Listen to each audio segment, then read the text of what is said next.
그들의 조상을 따라 지베어는 이러하니라. 이스라엘 장자 르우벤의 아들은 하녹과 발로와 헤스론과 갈민이 이들은 르우벤의 족장이요. 시몬의 아들들은 여무엘과 야민과 오핫과 야긴과 소알과 가나안 여인의 아들 사울이니 이들은 시몬의 가족이요. 레위의 아들들의 이름은 그들의 족보대로 이러하니 게르손과 고핫과 무라리요. 레위의 나이는 137세였으며 게르손의 아들들은 그들의 가족대로 림니와 시므이요.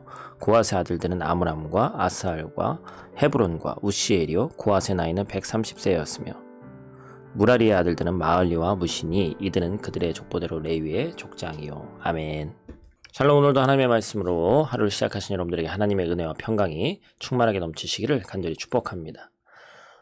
모세와 아론이 바로에게 내 백성을 보내라 라는 메시지를 전하자 이스라엘 백성에게 바로는 더욱더 가혹한 노역을 시키는 것으로 응대했죠. 그래서 이제 출애굽 구원의 위대한 이야기를 어찌됐건 이제 펼치려는 그 가운데 오늘 본문은 약간 좀 생뚱맞게 모세와 아론의 가문인 레위의 족보에 대해서 이야기를 시작합니다. 우리가 생각하기에도 또 하나님의 말씀에도 써있듯이 성경에는 필요 없는 내용이 단 하나도 없고 성경에 다 또 짝이 있고 각각의 기사는 다 중요한 이유와 의미가 있습니다. 그래서 오늘 또 내일 우리는 모세와 아론의 집안인 이 레위 가문의 족보를 통해 하나님의 은혜를 한번 묵상해 봐야 돼요.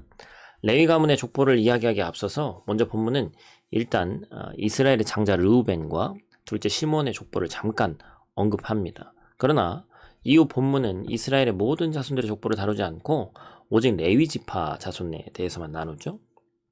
지금 본문이 집중하고 있는 인물이 모세와 아론인데 이들이 바로 레위 지파이기 때문에 그렇습니다.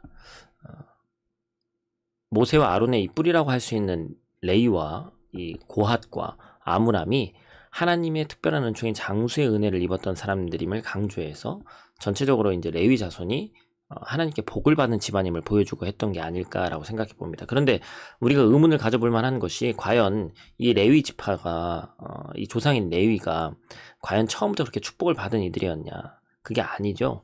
창세기의 기록을 보면 레위는 그다지 긍정적인 인상을 주지 않습니다. 레위는 야곱이 사랑하지 않던 아내였던 레아에게서 낳은 셋째 아들입니다. 레아가 얼마나 남편의 사랑을 갈망했는지 이 레위의 이름을 연합이라는 그런 이름으로 지었어요. 왜냐하면 자기를 사랑해주지 않으니까. 그래서 레위는 자라면서 자신의 이름이 뜻이 어떻게 지어졌는지 알았을 것이고 그 이름과 별개로 전개되는 이 가정사 속에서 아버지의 무정함과 불의함에 대해서 원망과 분노가 쌓여갔을 것입니다. 그래서 그런 배경이 이 레위에게 있었다라는 것이죠. 그리고 세월이 흘러서 레아가 낳은 딸인 디나가 이제 어떤 또 사건을 당하게 되는 그 사건이 있을 때 레위는 사실 아버지에게 좀 좋은 그런 이미지를 주지 못하고 또 이 요셉이 팔려 나갔을 때도 거짓말로 인해서 별로 이렇게 레위와 아버지 야곱 사이의 감정이 점점 안 좋았습니다. 그래서 사실 야곱이 죽음을 앞두고 아들들에게 축복의 유언을 할 때 레위와 그의 형 시므온에 대해서 덕담이 아니라 좀 저주 섞인 그런 말을 했죠. 시므온과 레위는 형제요 그들의 칼은 폭력의 도구로다 이런 얘기를 했어요.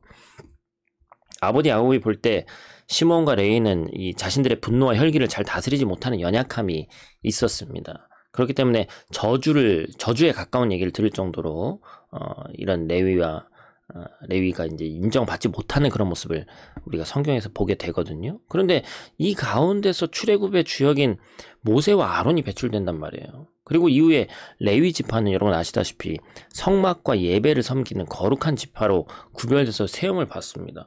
도대체 어떻게 이걸 이해해야 되나 의문점이 생기죠. 하나님의 사랑에서 소외될 운명의 사람이란 사실 존재하지 않습니다. 하나님은 그 누구도 저주의 사슬에 계속해서 이 저주가 이어져서 매여 살기를 원하지 않으시죠.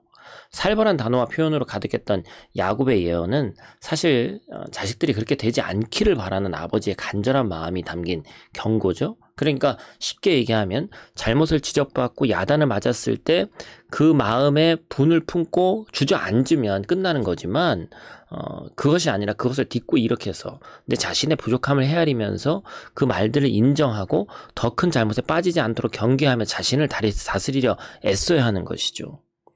전자의 사람들에게는 저주가 그야말로 저주로 작용합니다. 그러나 후자의 사람들에게는 저주가 그대로 저주가 되는 것이 아니라 극복해내기 때문에 축복의 말씀이 되는 것이죠. 결국에 레위 지파는 모세와 아론을 배출하는 지파가 되었고, 광야에서 백성들이 모세와 아론뿐만 아니라 하나님을 대적하며 불순종할 때 선택받은 이 족속인 레위 지파가 중심을 잃지 않고 하나님과 그가 세우신 지도자에게 절대적인 헌신과 충성을 이어가는 모습을 우리가 볼 수 있습니다.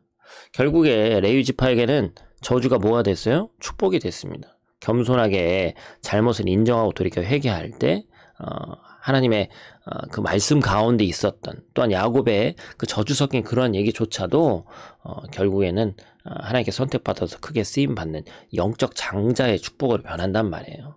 하나님은 오늘도 이렇게 저주가 축복되는 역전의 은혜가 우리 삶 가운데 일어나기를 원하십니다. 벌써 2022년도도 5달이 다 지나갔습니다. 오늘 6월의 첫 번째 날인데 마음과 정성과 뜻을 다해서 온전히 하나님께 나아가는 여러분들 되기를 원합니다. 그리고 이전의 연약함과 이전의 실수에 우리가 다리를 붙잡혀 사는 것이 아니라 딛고 일어서서 새로 주신 이 한 달 하나님 안에서 승리하는 저 여러분들 되시기를 간절히 축복합니다. 기도하겠습니다. 지금도 우리 가운데 역사하시는 아버지 하나님, 여전히 우리는 연약하고 또 죄로 인한 실수들로 힘들어하는 연약한 존재입니다.